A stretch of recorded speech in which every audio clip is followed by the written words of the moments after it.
사랑하는 여러분, 만약 오늘 밤이 이 땅에서의 우리의 인생의 마지막 날이라면, 그래서 오늘 이 밤에 사랑하는 가족들이 내 침상 주변에 다 모여 있다면, 나는 마지막으로 내 가족들, 내 자녀손들에게 무슨 말을 남겨주겠습니까? 우리가 이 땅에서 마지막으로 떠나기 전에 가족들이나 이웃들에게 남기는 의미심장한 말을 우리는 유언이라고 합니다. 언젠가 하나님이 우리에게 은혜를 주시면 우리는 침상 위에서 사랑하는 가족들 혹 교우들에 둘러싸여 마지막으로 천국을 떠나가는 은혜의 시간들을 갖게 될 것입니다. 내가 이 세상을 떠나기 위해 나를 천국으로 환송해 주는 그 마지막 사랑하는 가족들, 그 가족들에게 나는 어떤 메시지를 마지막으로 남겨주고 갈 수 있을까? 여러분 혹시 생각해 보셨어요? 특별히 나이가 많이 드신 분들은 그런 부분도 이제 생각해야 합니다. 일반적으로 세상 사람들의 유언은 그런 거 아니겠습니까? 첫째는 저 고작골에 있는 논 200마지기 너 가져라. 둘째는 저 진도에 제일 좋은 아파트 그거 너 가져. 네 거야. 셋째는 저 인질에 있는 저 과수원 너 가져. 이런 식으로 재산을 분배하겠죠. 세상 사람들. 아니면 혹은 또 마지막으로 싸우지들 말고 형제간에 우애하고 살아라. 진실하게 살아라. 정직하게 살아야 한다. 이런 좋은 정말 덕담을 마지막에 자녀들에게 또는 가족들에게 남겨주고 세상을 떠날 수 있겠지요. 사랑하는 여러분, 우리가 그러한 유언들을 하는 것도 필요합니다. 특별히 우리가 이 세상을 떠나기 전에는 우리 성도들은 재산 분배를 잘 해놓고 가셔야 돼요. 그 재산이 많든 적든 분명하게 이렇게 소유권들을 나눠주지 않으면 자식들이 그거 가지고 싸웁니다. 그래서 형제간의 의가 상하고 왼수들이 되어버리는 것들이 우리 주변에 재벌들도 마찬가지고 또 작은 평범한 가정들 안에서도 많이 일어나는 일들이에요. 그래서 첫째는 이걸 갖고 이런 거는 미리미리 가족들하고 해서 이렇게 다 해주고, 또 우린 성도들이잖아요. 진도읍에 있는 이 땅은 교회에 내가 기증한다. 그래도 하나님 나라와 의를 위해서 교회가 잘 쓸 수 있도록, 선교를 위해 쓸 수 있도록 내가 이것은 하나님께 드리련다. 이 정도는 돼야 되지 않겠어요? 그렇게 드리고 간 성도들이 좀 계셔서 우리 교회에도 그런 땅들이 조금 있습니다. 이제 언젠가는 그 귀한 땅을 하나님 나라와 선교를 위해서 이제 써야 되겠죠. 그러나 우리의 마지막 시간에 남기는 말이 고작 유언 정도, 재산 분배하는 정도, 그리고 좋은 덕담을 하는 정도에서 끝난다면 좀 아쉽지 않겠습니까? 뭔가 좀 비어 있는 것 같지 않습니까? 그래서 저는 오늘 본문에 나와 있는 이 여호수아의 마지막 유언 같은 이 메시지를 여러분과 함께 나누면서 우리가 마지막 때에 우리의 자녀손들, 후손들에게 무엇을 남겨줄 것인가? 우리는 눈에 보이는 것들만을 남겨주고 가야 할 것인가? 아니면 눈에 보이지 않지만 금과 같이 찬란한 가치 있는 것들을 남겨주고 가야 할 것인가? 우리가 한번 이 귀한 여호수아의 유언을 통해 우리가 마지막 날 어떻게 우리도 이 세상을 떠나가야 할지에 대한 귀한 교훈을 받게 되어집니다. 오늘 보면은 여호수아가 그의 나이 110세, 거의 이제 인생이 끝나가요. 그래서 이스라엘 백성들을 모아놓고 유언을 하고 있는 거예요. 유언 설교를 하고 있는 것입니다. 그의 마음도 어떤 마음이었을까요? 아마도 만감이 교차했을 거예요. 만감이. 여러분, 그의 생애를 아십니까? 여호수아의 생애. 그는 일제시대에 우리 한민족의 서름과 같은 노예의 삶을 거의 30년, 40년 가까운 시간들을 노예의 삶을 이집트에서 살았던, 노예로 태어나 노예로 살았던 사람이었어요. 그리고 그는 기적 같은 하나님의 은혜를 입고 출애굽을 하고 광야에서 지도자 모세를 시종되는 모세의 인정을 받아서 모세의 비서관의 역할을 감당하면서 때로는 장군으로 모세의 비서실장으로서의 역할을 감당하면서 40년 광야의 그 고난의 시간들을 믿음으로 뚫어낸 믿음의 사람이었어요. 그리고 모세의 뒤를 이어 저 모압 평지에서 지도자가 되어서 이스라엘 백성들을 이끌고 요단을 건너서 여리고를 점령하며 7, 8년의 정복의 시간들을 거치는 고단하고 힘겨운 전쟁의 시간들을 겪고, 그리고 나라를 안정시키고, 그리고 20, 30년 이상 그 나라의 영적인 지도자로서의 삶을 살아왔던, 말 그대로 파란만장한 삶을 살았던 믿음의 사람이에요. 그 자신의 인생을 반추하면서 이제 이 자신은 떠나가는 이때에 사랑하는 이 백성 후손들에게 내가 무엇을 남겨줄 수 있을까? 무엇을 남겨놓고 가야 할까? 그것이 그의 유언 속에 있는 거죠. 유언이란 가장 하고 싶은 말인 거예요. 가장 남겨주고 싶은 것이 그 유언 안에 있다는 것이죠. 오늘 본문을 보면 그의 유언은 아주 간단해요. 사랑하는 이스라엘 백성들아, 하나님이 누구시냐? 상천하지에 우리를 출애굽시켜 구원해 주신 구원의 하나님이 아니신, 광야 40년 동안 우리를 먹이시고 입히시고 낮에는 구름 기둥과 밤에는 불 기둥으로 우리의 삶을 인도하시는 은혜의 하나님이 아니시더냐? 우리가 목마를 때 반석에 샘이 나오게 하여 주시고 매일 하늘의 창고를 열어 우리에게 만나를 먹여주시고 우리로 하여금 굶주리지 않고 옷이 없어 헐벗지 않고 원수에 의해서 죽지 않도록 우리의 삶을 인도해 주신 은혜의 하나님 아니시더냐? 사랑하는 백성들아, 그러므로 우리가 하나님만 섬기자, 하나님만 사랑하자, 하나님께만 예배하자, 하나님만이 우리의 구주가 아니시다. 그러니 저 이집트에서 우리가 믿었던 저 바알과 아스타롯을 버려버리자. 가나안 땅에 있는 신들을 버려버리자. 그들은 다 거짓 신이고 인간이 만든 신이 아니더냐. 하나님만 사랑하고 하나님만 섬기자. 여러분, 이것이 그의 오늘 이 마지막 이스라엘 백성들에게 주는 그의 유언의 핵심적인 내용이에요. 저는 이 유언을 24장을 쭉 읽으면서 참 위대한 하나님의 사람이구나, 이렇게 인생을 마무리할 수 있다는 것.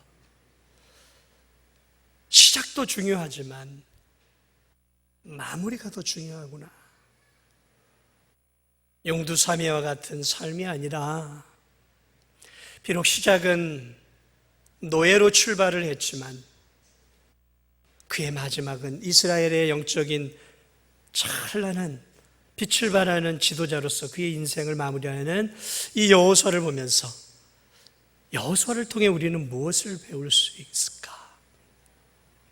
여호수아를 통해 우리는 어떤 인생을 살아야 하는가? 그래서 저는 오늘 이 아침 여러분과 함께 여호수아는 어떤 사람이었는가? 그리고 우리 여호수아를 통해 뭘 배워야 하는가?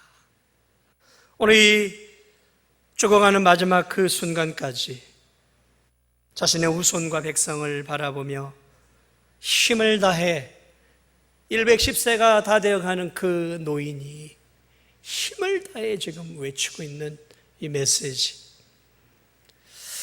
저는 이 메시지를 보면서 여호수아를 생각해 봤어요. 그는 자신의 인생 마지막까지 믿음을 지킨 신앙인이었을 뿐만 아니라 하나님이 맡겨주신 그 귀한 사명도 끝까지 감당하는 신실한 신앙인이었음을 오늘 우리가 24장을 통해 바라볼 수 있는 것이죠. 여러분, 그는 정말 처음부터 끝까지 초지일관 하나님이 주신 믿음을 붙잡았던 믿음의 신앙인이었습니다.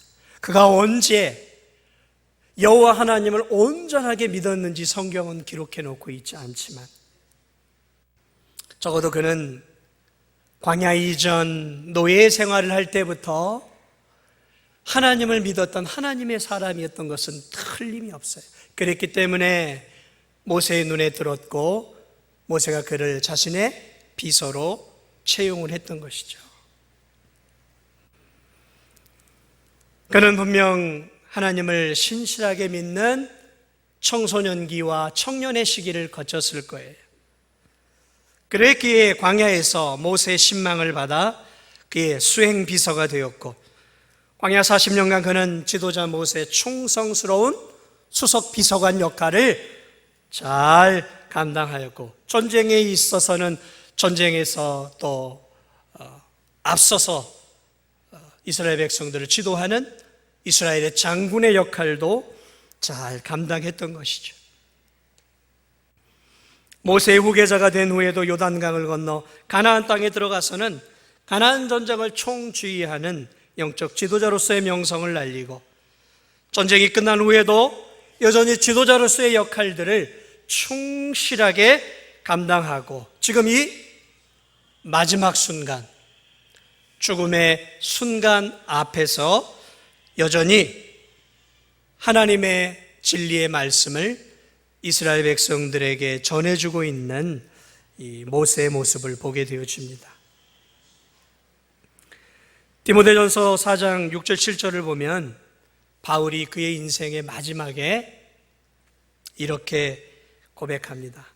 순교를 당하기 전에 그가 이렇게 얘기합니다. 전제와 같이 내가 벌써 부어지고 나의 떠날 시간이 가까웠도다. 나는 선한 싸움을 싸우고 나의 달려갈 길을 마치고 믿음을 지켰으니 나는 선한 싸움을 싸우고 나의 달려갈 길을 마치고 믿음을 지켰다. 이제 순교를 앞두고 있는 상황 속에서 바울의 이 고백이 오늘 이 여호수아의 이 마지막 장에 그의 유언과 일맥상통하고 있는 것들을 보게 되어집니다. 마지막까지 믿음의 길을 잘 달려왔어요. 마지막까지 자신의 믿음만 지킨 것이 아니라 하나님이 내게 맡겨주신 귀한 사명, 직분, 지금 끝까지 감당하고 있는 모습을 우리가 볼 수 있다는 것이죠.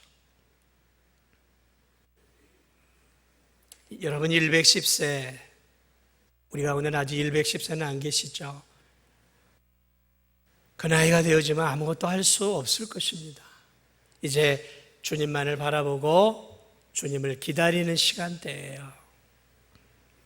그러나 그는 그저 죽음만을 기다리고 천국만을 침상 위에서 기다리기를 원하지 않았어요. 생명이 있는 한, 하나님이 내게 목숨을 주시는 한 끝까지 내 믿음을 지키며 내가 해야 할 일들을 그는 찾아서 했다라는 것이죠.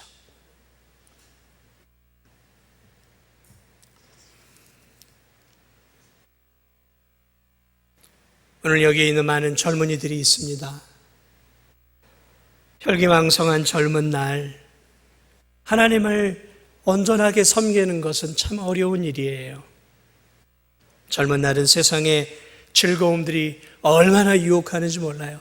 세상에 먹고 마시고 놀고 이런 즐거움들이 얼마나 달콤한지 몰라요. 혈기왕성한 그 끓는 피가 그런 것들을 당긴단 말이죠. 세상 즐거움, 욕망을 다 맛보고 싶어하는 시기가 젊은 날이에요. 육신의 정욕, 안목의 정욕, 이생의 자랑이 얼마나 유혹합니까? 그러나 여러분, 여호수아를 잊지 마세요. 우리의 젊은이들. 그는 젊은 날에도 하나님 주시는 믿음을 지켰던 젊은이였습니다. 오늘 이 자리에는 중년을 거쳐가는 많은 성도들이 있어요. 중년의 유혹은 더 자극적입니다.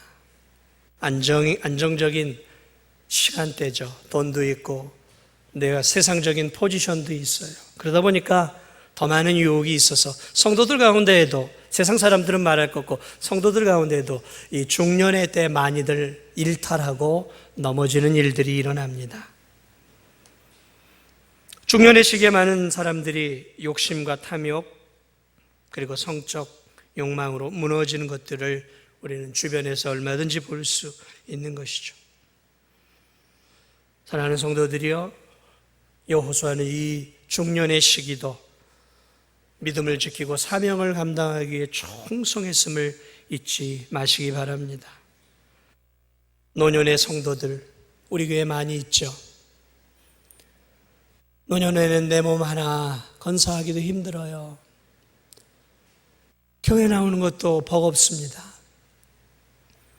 무거운 성경책, 젊은 날의 성경책은 아무것도 아니었지만 노년의 교회를 오기 위해 가져오는 성경책은 무거운 짐이에요. 무거운 짐.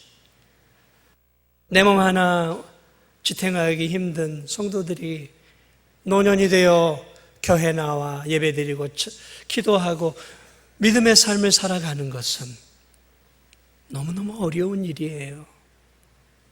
몸이 말을 안 듣는 거죠. 관절이 말을 안 듣는 거예요. 그러나 기억하시기 바랍니다. 오늘 여호수아는 110세가 되는 그날까지 그의 믿음과 그리고 그의 사명을 단 한순간도 놓치지 않았고 그것을 감당하기 위해 힘을 다하고 있는 것들을 우리가 잊어서는 안 돼요. 잊어서는 안 돼요. 교회에서는 나이가 70이 되면 은퇴라는 것을 하게 됩니다. 사회에는 은퇴가 더 빠르죠. 70이 되면은 장로, 안수집사, 권사에서 은퇴를 하게 되어집니다. 사랑하는 여러분, 은퇴라는 것은 성도에게 있어서 참된 은퇴는 죽음이 우리를 이 세상과 갈라놓기 전에 참된 성도에게 은퇴라는 것은 없는 거예요. 이제 한 걸음 뒤로 물러나서 젊은 사람들에게 교회 일들을 더 앞서 하라고 내어주는 것이지 모든 하나님의 일들로부터 뒤로 물러나서 나는 그저 교회 나와 예배 드리는 것으로 내 남은 은퇴 생활을 보내겠다. 그것은 참된 성도의 자세가 아니에요. 1선에서는 물러나지만 2선, 3선에서 내가 해야 할 하나님이 내게 주신 사명이 있단 말이죠. 여호수아는 그 사명을 잊지 않고 충실하게 감당하고 있는 것들을 우리가 보게 되어집니다. 저와 우리 성도들 잊지 마시기 바랍니다. 우리의 진정한 은퇴는 죽음이 우리를 갈라놓기 전에는 아직 오지 않은 거예요. 지금 내게 주어진 삶 속에서 내가 어떻게 하면 내 믿음을 지키며 하나님이 내게 주신 이 귀한 사명을 끝까지 감당할 수 있을까 고민하면서 내가 처한 장소와 지위와 내가 처한 환경과 건강 속에서 여호수아처럼 끝까지 초지일관 끝까지 믿음을 지키며 사명을 감당할 수 있는 그런 우리 진도중앙교회 성도들이 다 되시기를 주님의 이름으로 축복을 드립니다. 오늘 이 여호수아를 통해 우리가 또 하나 배워야 할 것들이 있어요. 그것은 여호수아는 자신의 사명과 믿음을 끝까지 지켰을 뿐만 아니라 자신의 백성 이스라엘을 너무도 사랑하는 애국자였어요. 여호수아는 뭐라고요? 민족을 사랑한 애국자였다고요. 애국자. 여호수아는 이스라엘 백성들이 하나님만을 섬김으로 하나님의 복을 풍성하게 받아 누리기를 원했어요. 우상으로부터 멀어지고 우상을 버리고 복의 근원이 되시고 참된 생명의 근원이 되시는 하나님만을 그들이 섬겨서 하나님으로부터 계속해서 복을 받는 민족이 되기를 원했어요. 저 이집트의 신들, 가나안 땅에 있는 아모리 족속의 신들, 요단 동편에 있었던 그 신들을 내어 버림으로 오직 하나님만을 섬김으로 하나님으로부터 진노와 형벌과 벌을 피하고 하나님이 주시는 놀라운 은혜와 복을 받는, 그래서 이스라엘 민족이 주님 오시는 그날까지 무궁한 발전을 이루는 그러한 민족이 되기를 간절히 사모하는 마음이 오늘 여호수아 24장 그의 유언설교에 절절하게 담겨 있다는 것이죠. 이 정도 나이쯤 됐으면 무슨 민족이고 그런 게 어디 있겠습니까? 이제 내 가족들 정도나 믿음 세워주고 이제 좀 편안하게 있다가 하나님 부르시면 천국 가면 되잖아요. 그 이스라엘 백성들을 다 불러 모았어요. 그게 보통 일이 아니란 말이죠.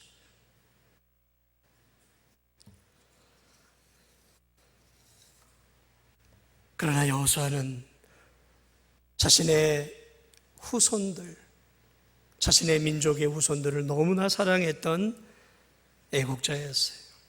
여호수아만이 아니에요. 그에 앞선 지도자였던 모세도 마찬가지. 출애굽기 32장을 보면 이스라엘 백성들이 모세가 시내산에서 율법을 받으러 올라간 그 사이를 못 참아서 금송아지를 만들어 놓고 이것이 우리를 이집트에서 건져낸 참 하나님이시다 하고 막 춤을 추면서 그 금송아지에게 절을 하고 제사를 드렸다. 기가 막힌 일이 일어났어요. 하나님도 충격을 받으셨어요. 내가 저 이스라엘을 쓸어버리고 모세야 내가 너에게 새로운 민족을 주마 그랬더니 모세가 32장에 보면은 하나님 그러시면 안 됩니다. 하나님 그러시면 안 됩니다. 이 백성들의 죄를 용서해 주옵소서. 이 백성들의 죄를 용서해 주옵소서. 이 백성들의 죄를 용서하지 않을 거라면 하나님 차라리 주님이 기록하신 책에서 제 이름을 지워버리시더라도 이 민족을 사하시고 용서해 주, 자신의 생명을 걸어서라도 이 민족을 살리고 싶습니다. 얼마나 민족에 대한 사랑이 있었는지. 하나님의 생명책에서 제 이름을 지워버리시더라도 이 민족을 회복시켜 달라는 거예요. 어떻게 이런 기도를 할 수 있냔 말이죠. 이건 아무나 할 수 있는 기도가 아니에요. 그런데 그런 기도를 또 했던 모세와 같은 민족을 뜨겁게 사랑했던 사람이 신약에 또 한 사람이 나오는데 그게 사도 바울이에요.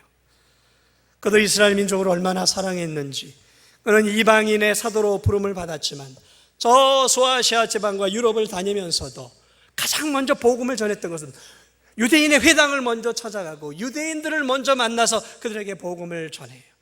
그리고 그들이 돌을 던지면 그것을 막고, 그때 비로소 이제 이방인들에게 복음을 전하는, 유대인들에게 끊임없이 복음을 전해요. 로마서 9장 3절을 보면 그가 이스라엘 자신의 민족을 얼마나 사랑했는지 이렇게 나와 있어요. 나의 형제 곧 고륙의 친척을 위하여 내 자신이 저주를 받아 그리스도에게서 끊어질지라도 원하는 바로다. 이 무슨 말이에요? 모세의 기도와 똑같은 거예요. 하나님, 내가 저주를 받아 그리스도에게 끊어질지라도 내 민족만큼은 주께로, 예수님께로 돌아오는 은혜를 허락해 주옵소서. 자신의 생명과 영혼까지 자신의 백성과 바꾸고 싶어 했던 뜨거운 민족 사랑이 여러분 놀랍게도 모세에게도, 이 여호수아에게도, 그리고 사도 바울에게 있었어요.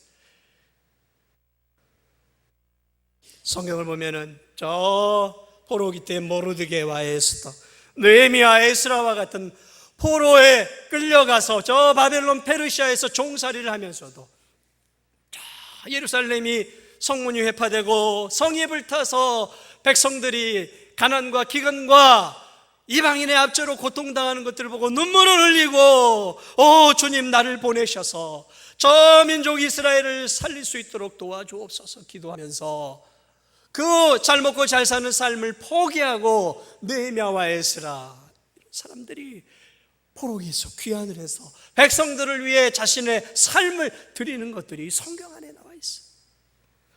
사랑하는 여러분, 참된 크리스천은요, 민족을 향한 뜨거운 사랑이 있는 사람이에요.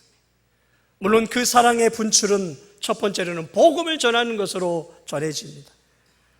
그러나 여러분, 참된 신앙인은 복음을 전하는 것으로 끝나지 않고 나라와 민족이 바르게 서기 위해서 애를 쓰는 거예요. 1950년 이천도 중앙교회를 심우했던 분이 김수현 목사님입니다. 순교를 당하셨죠. 그분의 일대기를 잠시 보니까 그분이 50년도에 이천도 중앙교회 오기 전에 무엇을 했냐면 독립운동을 하셨던 독립투사였어요. 나라와 민족을 회복시키기 위한 독립투사였어요. 독립투사. 우리 준도중앙교회 그 연역에 이렇게 보면 초대교인 가운데 한 분으로 순교하셨던 그 박종혁 집사님이라고 있어요. 그분의 일대기도 조금밖에 안 나와 있어요. 총회 여러 개 나와 있는 그런 것들을 보면 그분도 이곳에서 봉사하시면서 몸된 교회를 섬겼을 뿐만 아니라 그분이 했던 것들이 무엇이냐면 독립운동이었어요. 독립운동. 그러다 결국 일본군의 포커스에 맞춰지고 결국 일본군들의 잔인한 고문에 의해서 이천도중학교 출신이었던 그 박종혁 집사님이 순교를 당하셨어요. 사랑하는 여러분, 우리가 우리의 믿음을 잘 지키고 교회 안에서 직분을 잘 감당하고 선교하는 것 중요합니다. 해야 해요. 그러나 여러분, 그것으로 만족하면 안 돼요. 내 믿음을 세우고 내 가정을 세우는 것 중요합니다. 그러나 그것으로 성도는 만족해서는 안 돼요. 성도는 지역사회를 사랑해야 돼요. 지역사회 영혼들이 구원받기 위해 힘쓰고 지역사회를, 이 나라와 이 민족을 바라볼 수 있는 눈이 있어요. 이 나라와 이 민족이 공의와 정의가 물처럼 흐르는 나라가 될 수 있도록 잘못된 길로 가는 이 나라와 민족을 바라보면서 가슴을 찢고 하나님, 이 민족이 하나님께로 돌아오고 공의가 바르게 서고 정의가 바르게 서고 법치주의가 바르게 서고 자유민주주의와 자유시장 경제가 바르게 서고 종교의 자유가 바르게 서고 언론의 자유가 바르게 설 수 있는 그런 나라가 되게 해달라고 기도해야 돼요. 이 나라가 하나님을 대적하는 법을 만드는 이 나라를 바라보면서 여러분 가슴을 찢고 아파할 수 있어요. 기도해야 돼요. 지금 이 대한민국이 어떻게 가고 있습니까? 동성애는 죄악이, 그런데 동성애는 죄가 아니다라는 것이죠.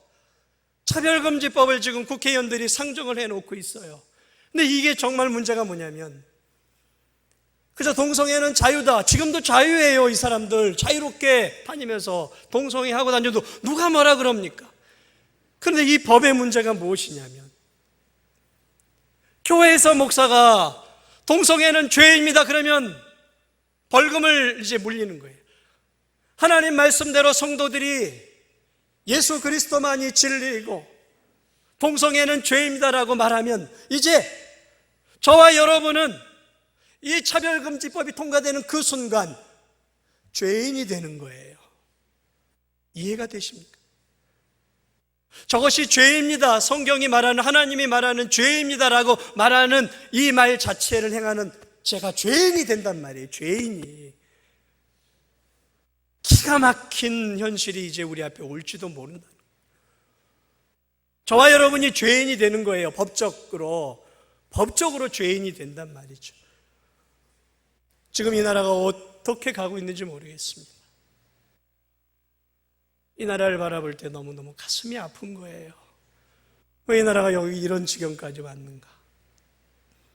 교회가 이 나라를 위해 지난 100여 년, 120년간 이 나라와 이 민족을 세우기 위해 얼마나 헌신했는데, 코로나 이후로 이 교회를 그 어떤 종교보다도 더 핍박하고 예배를 못 드리게 하고 모임을 금지시키고 다 모임을 허락해 놨잖아요. 저 디스코 클럽 이런 데서 클럽에서 마스크 안 벗고 춤추고 가까이서 이렇게 껴안고 춤을 춰도 다 허락을 해놨지만, 교회에서는 마스크를 쓰고 거리를 두면서 모이는 소모임조차도 안 돼. 여러분 뉴스 보셨잖아요. 다른 종교는 다 되는데 기독교만 금지했었어요, 최근까지. 이런 기가 막힌 현실, 이런 기가 막힌 이 대한민국이 도대체 어디로 가고 있는, 도대체 이 대한민국은 어디로 가고 있느냐 말이에요. 여러분, 지금 대한민국은 너무 충격적이에요. 너무너무 정말 이상한 곳으로 가고 있어요. 이 나라를 바라볼 때 우리가 무엇을 해야 하는가? 무엇을 해야 하는가? 크리스찬은 애국자였어요. 나라를 사랑해서 내가 애국할 수 있는 길이 무엇일까? 하나님이 이 나라를 위해 내가 할 수 있는 것, 내 환경과 처지 속에서 우리가 그것을 찾아야 할 것입니다. 그러나 가슴을 찢는 마음으로 이 나라를 위해 기도하고, 그리고 이 나라의 복음을 전파하고 전도하고 기도하면서 내 삶 속에서 하나님의 일들을 감당하는 그런 귀한 성도들이 오늘 이 여호수아 같은 성도임을 여러분 믿으시고 그렇게 살아갈 수 있는 귀한 성도들이 되시기 바랍니다. 사랑하는 여러분, 여호수아는 이스라엘 백성들에게 무엇을 남기고 천국에 가기를 원했을까요?